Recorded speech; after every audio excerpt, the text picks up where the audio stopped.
parce que chaque semaine qui commence est un nouveau départ, j'avais envie de vous lire une histoire. Alors je vous propose Le bijou comme un bisou du dimanche soir. Il était une fois Black Garden de Carl Maslow. Black Garden est un chef-d'œuvre dont la réalisation est à la fois le fruit du croisement de multiples techniques joaillères, l'héritier de la technique du dessin japonais, le suminagashi, l'aboutissement d'une réflexion innovante sur ce qu'est le bijou en tant qu'objet et en tant que parure, et la masterpièce qui a permis à Carl Maslow de devenir le joaillier lauréat du prix d'excellence de la main de la fondation Liliane Bettencourt. Il faut dire que chez les Maslow, l'originalité, la recherche de la modernité et la volonté de bousculer la joaillerie tout en maîtrisant à la perfection ses savoir-faire est plus qu'une habitude, c'est un credo. Je dis les Maslow, parce qu'ils sont trois, ou du moins j'en connais trois. Une trilogie qui n'en fait pas une maison d'héritage parce que ces personnalités si fortes ne sont pas conjugables. Une trinité quand même, parce que la même passion les rassemble, faire entrer le bijou dans le contemporain pour repousser les limites de la joaillerie, tout en gardant le cadre rigoureux de la qualité de réalisation.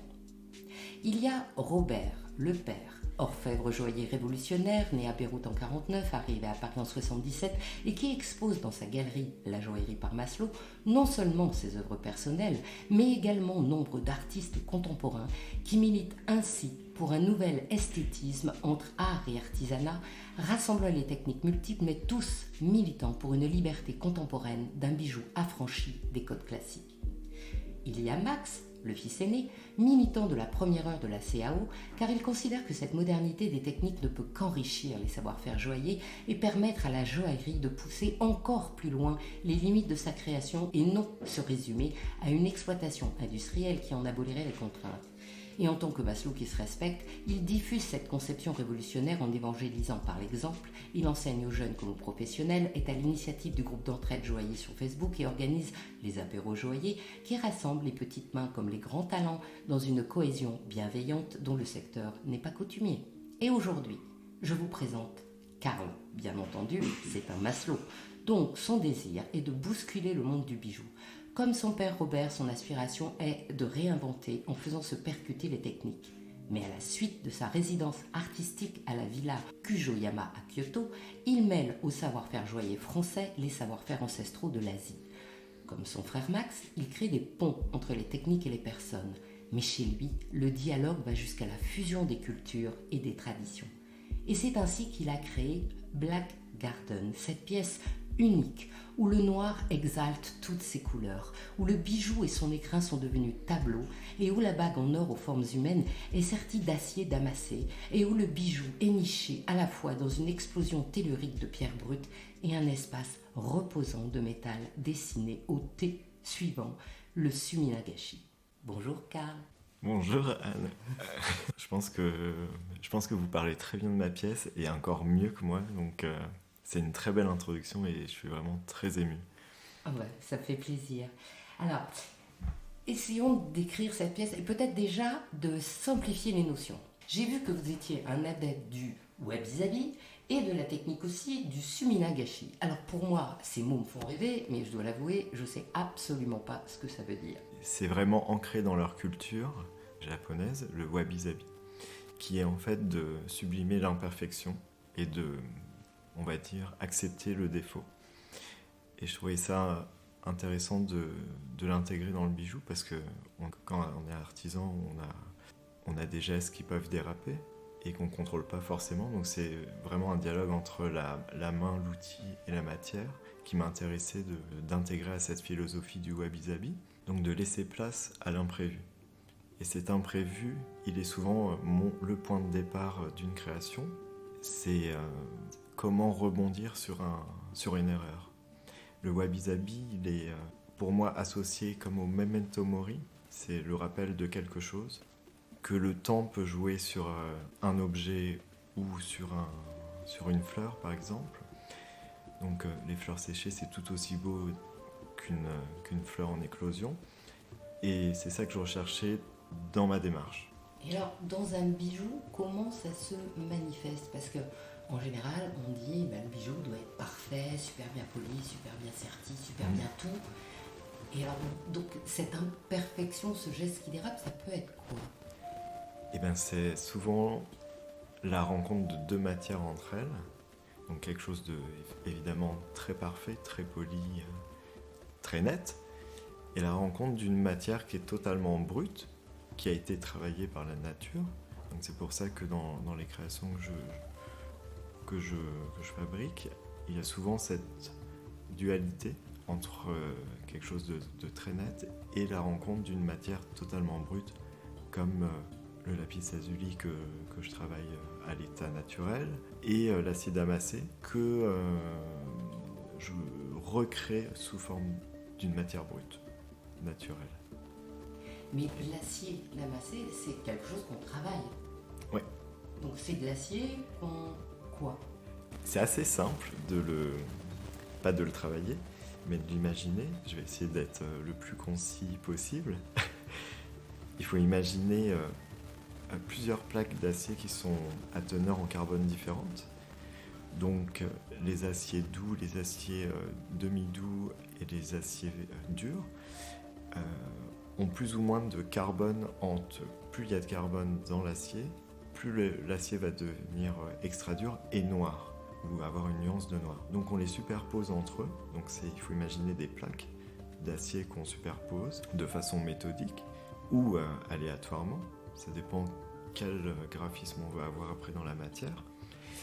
Et on a un espèce de lingot qui fait à peu près 10 cm sur 20 cm de haut, qu'on vient aplanir et amincir jusqu'à obtenir un lingot étiré à peu près 5 cm, qu'on vient inciser au milieu pour pouvoir le replier ensuite sur lui-même.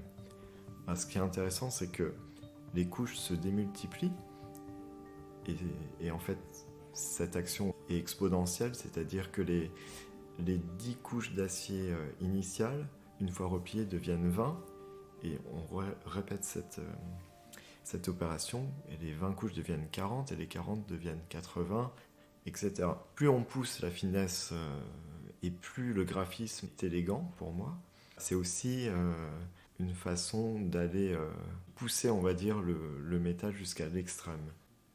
Oui, parce que cette technique, on l'a fait quand on fait un millefeuille, par exemple. Voilà. C'est de la pâte feuilletée. Sauf que là, c'est de l'acier, donc c'est quand même un petit peu plus compliqué. Et en fait, le fini fait que l'acier devient velouté. Il a une couleur très, très grise, très douce, avec toutes ces rainures un petit peu noires. Et ça donne un fini très, très doux au toucher. Oui, en fait, ça donne quelque chose d'estompé dans la matière, mais avec des lignes très fines et très délicates. On peut en apercevoir des centaines en fait sur une toute petite surface. Alors là, on a besoin du microscope pour vraiment plonger et voyager au cœur de cette matière-là. Et alors, de cette matière, vous vous en êtes servi pour sertir la bague.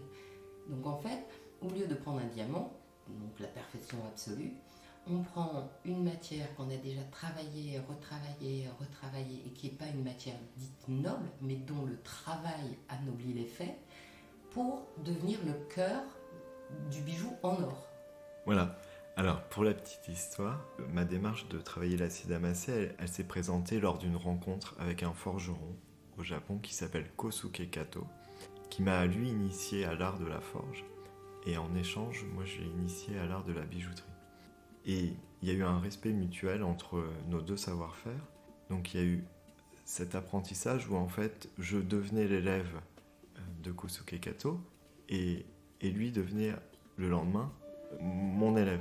Et en fait il m'a vraiment appris la technique de l'acier damassé pour vraiment comprendre cette matière et pouvoir me l'approprier quelque part, mais surtout de comprendre cette matière, comment dialoguer avec elle, parce qu'en fait pour la travailler il faut la chauffer à rouge parce qu'il y a plus de 1000 degrés pour pouvoir lui donner une courbe.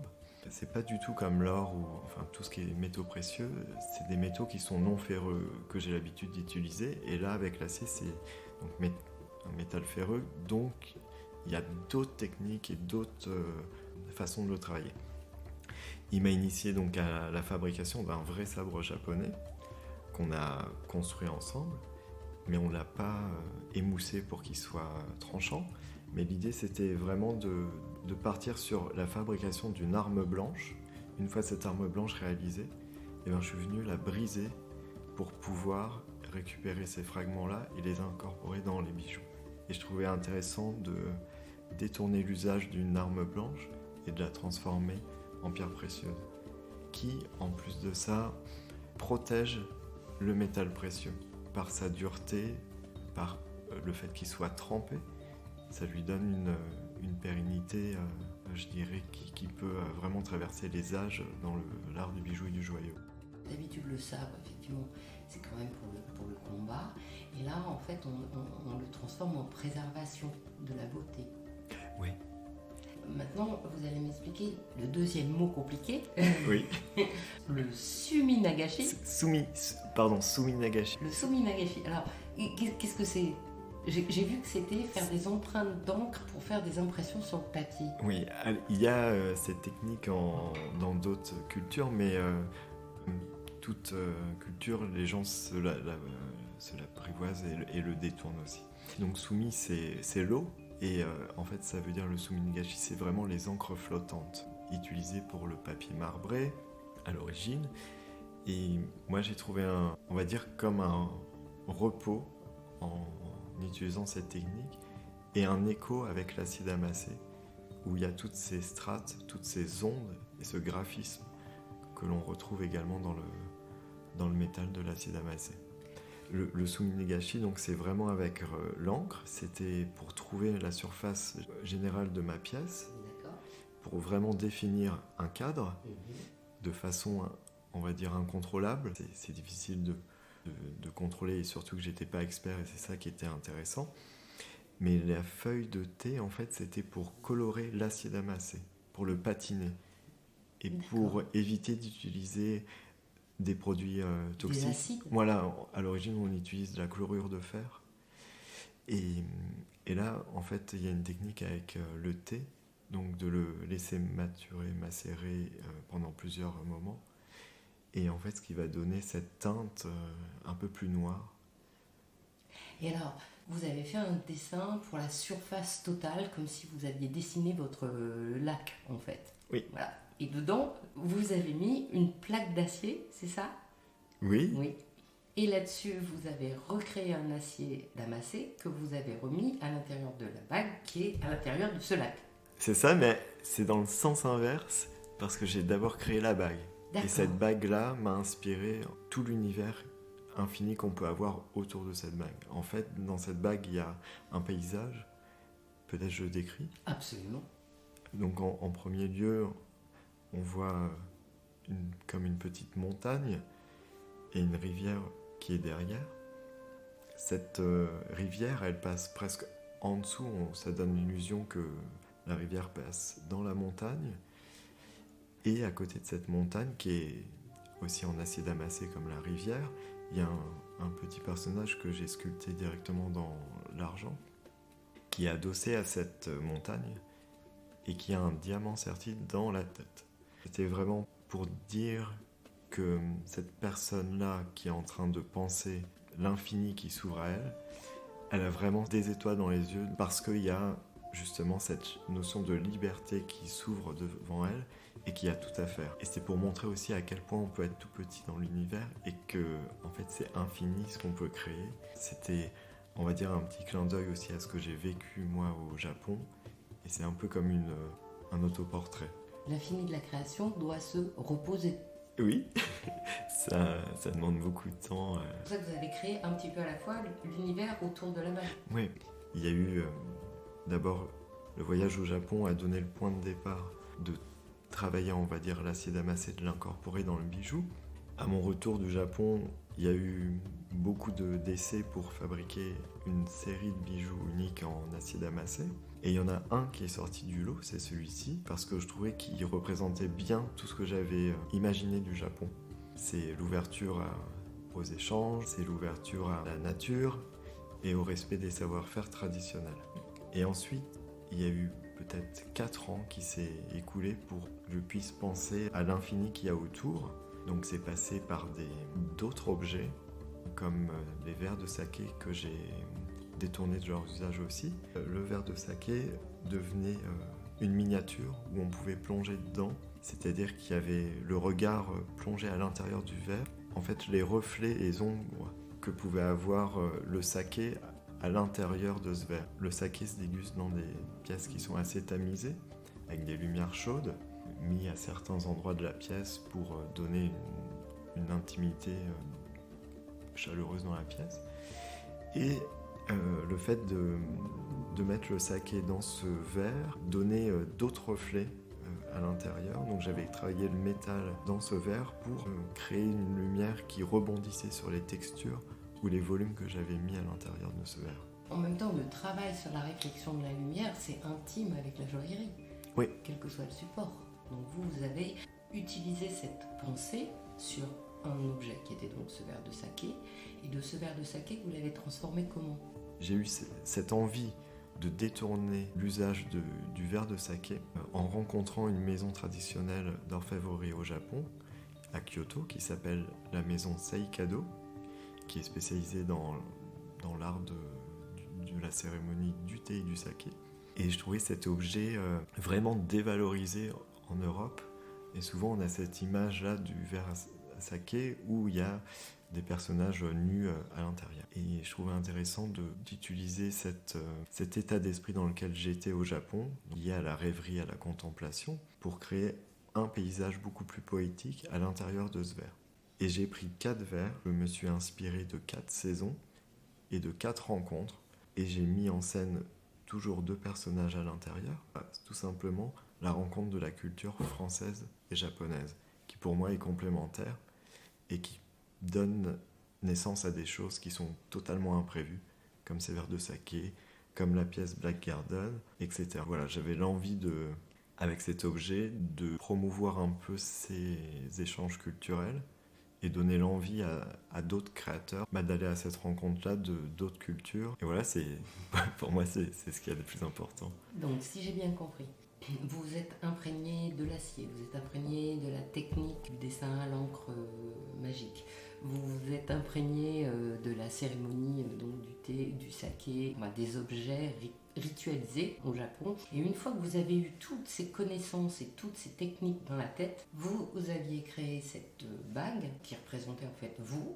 avec toutes ces inspirations, et après vous avez construit l'univers autour. Oui, c'est ça. Et donc dans cet univers, il y avait quoi ? Alors dans cet univers, il y avait beaucoup de montagnes, beaucoup de nature, beaucoup d'imprévus et beaucoup de respect et de temps. C'est-à-dire que cette pièce-là et ce séjour au Japon, il m'a initié un peu à l'art du zen, c'est-à-dire prendre le temps de réfléchir, de se poser, de se remettre en question et de souffler et de recommencer surtout.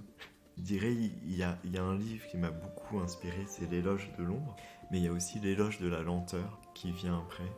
Et c'est ce qu'il y a de plus beau dans cette pièce pour moi, Black Garden, c'est qu'elle m'a remis en place la confiance aussi que j'avais sur certaines techniques, où en fait, avant j'étais plutôt dans une démonstration de techniques, surtout quand je travaillais avec mon père. Je voulais montrer tout ce que je savais faire. Et les sertis et les diamants, pousser le métal à son extrême, toujours montrer tout dans un condensé. Là, je voulais aller vers quelque chose de beaucoup plus sobre, de pur et en termes d'esthétique. Donc c'est pour ça aussi que j'ai utilisé le noir, parce que pour moi, il y avait une meilleure lecture et il y avait certaines nuances d'élégance dans la teinte de noir que je trouvais intéressant de mettre en valeur. De plus, ce paysage-là, je l'ai imaginé de nuit, parce qu'en fait, quand j'étais au Japon, j'avais du mal à me cadrer dans mon horaire, et je dessinais beaucoup la nuit. C'était un peu mon moment où j'étais vraiment seul au monde. Je voulais retranscrire ces émotions-là dans cette pièce. Il y a aussi le contraste avec une matière qui n'est pas précieuse et précieuse. Donc ici, sur la bague, on a tout le travail de l'or et la sculpture sur argent qui est associée à l'acide amassé. Je trouvais intéressant de montrer cette différence-là qu'on peut aussi retrouver dans la société, même japonaise, où en fait, même si la personne est beaucoup plus pauvre que la normale, elle va tout faire pour être élégante. C'est quelque chose qui m'a beaucoup interpellé au Japon. Et alors l'idée du socle sur lequel on repose la bague, il est constitué de quoi? Il est toujours noir, oui. comme l'a dit. Alors le socle, il est constitué premièrement d'acier damassé qui est embouti, et tout autour, il y a la ferrite que je suis venu en casser et retailler pour lui donner l'illusion que c'est des pierres. En fait, encore une fois, j'ai détourné l'usage de la ferrite pour faire comme un trompe-l'œil. Ces ferrites-là, en fait, elles ont pour but déjà de créer un univers un peu plus brut et minéral qui est associé aux montagnes et aux cailloux que je rencontrais, mais aussi il a une fonction qui est de rendre l'objet un peu plus sensoriel. On a envie de le toucher et on peut manipuler ces ferrites-là, et il le faut pour pouvoir placer la bague dans la position qu'on souhaite. Ou on peut carrément les déplacer sur toute la structure de la pièce, puisqu'elles sont aimantées.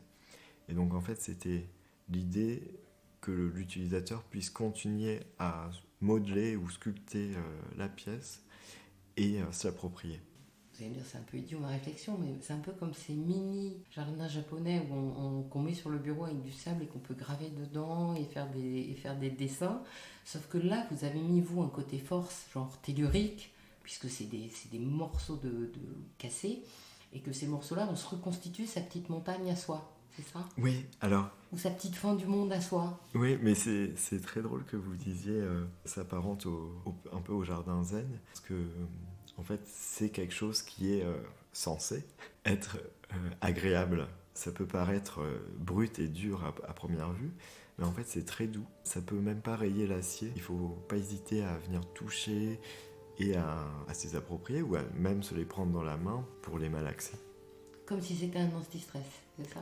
Alors, on peut les malaxer comme ça, et ça s'agglomère les uns aux autres. Oui, oui. Et on peut en faire des formes. Ah oui, on peut en faire des formes. Et puis après, on peut les remettre sur le socle et jouer avec le socle, autour du bijou, ou refaire un autre paysage que à soi. Oui, les morceaux de ferrite aimantée, on peut les placer là où on veut, on peut former sa composition à soi. Sa petite montagne à soi, son petit volcan à soi. Exactement. Ou son jardin zen à soi, suivant l'humeur. Oui. On a vu les différentes techniques, on a vu un peu les différentes compositions de la pièce. Cette réflexion-là, c'est quand même une réflexion sur le porté, puisque on n'est pas obligé de la mettre à plat sur le bureau, on peut le mettre sur le mur. La pièce qui soutient le bijou devient l'ensemble d'un bijou, devient un paysage et devient un écrin ouvert. Et l'écrin devient spectacle. Ah oui, c'est exactement ça. Et je voulais donner la possibilité à l'utilisateur de pouvoir donc le poser comme il souhaitait. Donc l'élément central peut aussi se détacher et peut venir juste à côté de cet élément principal. Donc il peut complètement déstructurer la pièce si c'est à plat, et si c'est accroché au mur, ça va être un autre jeu. Par exemple, je l'accroche au mur, qu'est-ce que je peux faire? Alors, déjà, il faut bien la fixer. Donc j'ai prévu à cet effet juste un élément qu'on fixe déjà au mur, qu'on visse. Il y a un aimant qui vient en fait s'incruster au dos de Black Garden. Donc une fois que ça c'est bien fixé, ça bouge plus. Et là, à ce moment-là, on peut commencer à jouer avec. Donc on peut venir par exemple détacher la bague avec la ferrite et la placer complètement par exemple en bas à gauche. Ensuite, on peut venir détacher l'élément qui est au centre, où il y a l'acier damassé embouti. On vient le soulever, et la surprise, il y a un paysage qui est caché. En fait, c'est une plaque de laiton que j'ai oxydée et patinée d'une certaine façon pour qu'il y ait une texture de nuage dessus. Cette texture de nuage, en fait, elle est là pour éveiller l'imaginaire encore et penser que c'est le reflet des nuages sur un lac. Ensuite, c'était aussi pour garder cette notion de surprise. En fait, dans l'écrin, ce qui est magnifique, c'est que on ne sait pas à quoi s'attendre. Donc on ouvre et c'est la surprise. Et je voulais qu'on retrouve ça dans la pièce Black Garden. Et cette pièce de laiton oxydé, elle était là pour montrer aussi qu'on peut faire quelque chose d'intéressant avec du métal non précieux. Par justement le jeu de patine qui peut avoir un impact sur le temps et sur le toucher. C'est-à-dire plus on va toucher cette pièce là qui est au centre en laiton, plus elle va s'accentuer dans les contrastes, plus elle va brunir. Le temps va jouer sur la pièce et c'est ça qui était intéressant. Et donc là, si j'ai tout bien suivi, on arrive pile poil à l'explication concrète du wabi. L'habit, c'est ça. Parce que plus on va la toucher, plus elle va devenir belle en se patinant, donc en vieillissant. Oui. Alors j'espère. J'espère qu'elle va devenir plus belle, mais en tout cas, ça va créer une différence. On a une surface noire. Dans cette surface noire, on peut enlever les morceaux qui font la montagne, qui est avec un lac, symbole d'eau. Donc on est dans la terre, l'eau, et quand on soulève le lac, on arrive dans les nuages, symbole d'air. Et la petite bague qui est au centre, qui a l'air petite, non pas parce qu'elle est petite, mais parce qu'elle est au centre, et ben c'est l'homme. Donc vous avez mélangé tous les symboles. Oui, bah écoutez, oui, vous l'avez bien décrit. Et est-ce qu'il y a encore une autre surprise dans cette pièce? Alors, il y a des petites surprises qui vont, j'espère, apparaître avec le temps aussi sur l'acier damassé, où normalement les aciers les plus mous, donc qui ont le moins de carbone, eux vont se blanchir, à l'inverse du laiton qui va s'assombrir. Plus on va toucher la pièce et normalement plus la patine qui a été réalisée avec le thé va s'estomper. Après d'autres surprises, oui, il y en a une que j'ai cachée, que j'ai encore jamais montrée à personne. C'est au centre, là où j'ai embouti la pièce d'acier damassé. Avec un tour de main, il faut vraiment connaître, on peut dégoupiller cette demi-sphère. Et à l'intérieur, il y a encore un tout petit paysage. Qui représente quoi, le petit paysage cette fois-ci? Encore des petites montagnes. Je pense que j'ai voulu recréer en fait l'intérieur de la Terre, donc c'est encore quelque chose d'encore plus minéral et brut. Donc en fait, il y a différentes lectures de la pièce quand on la manipule. Donc en fait, cette pièce, faut la manipuler. En fait, faut pas la mettre là dans un coin et la regarder en disant « Ah, c'est super beau ». Au contraire, elle deviendra plus belle si on la touche. Oui, c'est ça. Mais au début, il fallait pas trop que je la touche parce que comme elle va être exposée dans différents lieux, il fallait qu'elle garde cette première image que les gens ont vue. Mais je pense que d'ici un an, elle aura quand même déjà changé. J'avais aussi envie d'intégrer dans cette pièce la notion d'évolution, c'est-à-dire que j'ai assemblé les différents éléments avec des rivets principalement. Même pour la bague, il y a des rivets invisibles. Et c'est très facile pour moi de pouvoir les démonter. C'était important pour moi de savoir qu'on peut la faire évoluer. On peut rajouter, si on veut, chaque année, une strate de métal en plus. En fait, comme si c'était aussi un arbre où on connaîtrait l'âge suivant les lignes de son veinage. Et là, en fait, il suffit de recréer de l'acier damassé. Il suffirait juste de le juxtaposer et de créer ces rivets invisibles. Et en fait, ça ferait grandir la pièce. Je m'étais amusé à imaginer dans 50 ans, si je faisais ce principe-là, de rajouter une strate chaque année, quelle taille elle aurait et quel poids elle aurait. Et j'avais estimé sa taille à peu près à 60 cm de diamètre. Là, elle en fait 15 sur 18 à peu près. Elle pèse à peu près 1,5 kg et elle peserait environ 20 kg. Donc quelque chose d'un corps supportable pour un mur. Alors la pièce, on pourra la voir sur rendez-vous en venant à mon atelier. Et après, j'espère qu'elle sera exposée dans différents lieux à Paris. Mon plus grand rêve, ce serait qu'elle retourne à ses racines au Japon et qu'elle y trouve un lieu d'exposition ou un collectif. Avant qu'on commence ce podcast, on avait parlé des Maslow, on avait parlé de vos frères, de votre père, et vous m'avez dit qu'en fait, il y en avait d'autres. Oui, il y a mon petit frère qui s'appelle Hermès, qui a maintenant 26 ans et qui est diplômée des Beaux-Arts d'Angoulême. Et il y a ma sœur Chloé, qui vient d'avoir 38 ans et qui est réalisatrice de films avec la technique du stop motion. Donc c'est la prise de vue photo par photo qu'elle intègre dans son film et elle met en scène soit des vrais acteurs ou soit en animation. Elle a récemment sorti son premier long métrage qui s'appelle Sous le ciel d'Alice. Il parle en fait de mes grands-parents qui ont vécu les belles années puis la guerre au Liban. Et pour moi, ma sœur, c'est celle qui m'a le plus, on va dire, sensibilisé à l'art en général et à tout ce qui est poétique et sensible. Donc c'est un peu mon modèle et je la remercie aujourd'hui pour tout ça parce qu'elle m'a vraiment donné l'envie, pas de surpasser les autres, mais vraiment de se surpasser soi-même. Et quand je la vois travailler, c'est cette émotion qui en ressort, c'est qu'elle travaille tellement et qu'elle aime vraiment ce qu'elle fait, et ben ça donne envie d'aller de l'avant. Écoutez Karl, je vous remercie beaucoup de ce voyage dans Black Garden et je vous dis à bientôt. Et ben, merci à vous Anne. Et en tout cas, si on veut voir cette pièce, on prend rendez-vous avec vous sur Instagram et comme ça on pourra aller admirer Black Garden. Ainsi se termine cette histoire du Black Garden de Karl Maslow. Je suis Anne Desmarais de Jotan et je donne une voix aux bijoux chaque dimanche. Et si vous aussi vous avez envie de faire parler vos bijoux de votre maison, je serai ravie de vous accompagner pour réaliser votre podcast de marque ou vous accueillir en partenaire dans mes podcasts natifs. Le podcast « Il était une fois le bijou » est en pleine préparation de son nouveau thème et je brûle d'impatience de vous le dévoiler, mais il faudra attendre encore un peu. Le prochain rendez-vous avec Brillante sera le 21 novembre et je recevrai Marie Valanet, la présidente de l'École des Arts Joailliers. Alors dimanche prochain, je vous donne rendez-vous sur ce podcast, Le Bijou comme un bisou, pour une nouvelle histoire de bijoux. Pour ne manquer aucun de nos rendez-vous du dimanche autour du bijou, abonnez-vous à chacun de ces 3 podcasts sur votre plateforme d'écoute préférée et encouragez-moi en partageant l'épisode sur vos réseaux sociaux. Si vous êtes sur Apple Podcast ou YouTube, mettez de jolis commentaires. C'est ce qui permet de référencer les podcasts. À dimanche pour votre prochaine histoire de bijoux.